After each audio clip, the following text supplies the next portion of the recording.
learning what is a coaxial cable. So coaxial cable consists of a stiff copper wire as the core.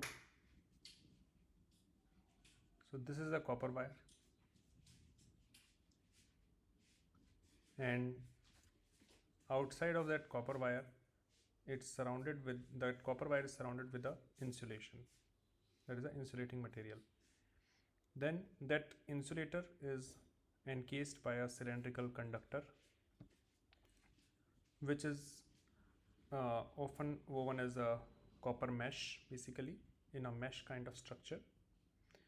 Then if we talk about the outermost layer, that is the insulation, which is generally a plastic material, so that it is unaffected by weather and all the like plastic is mostly inert, so it will be unaffected by weather or temperature or all these kind of things. So yeah, this is an even current. So these are the things which constitute a coaxial cable. So hope you liked the video and understood about coaxial cable. Thank you, friends.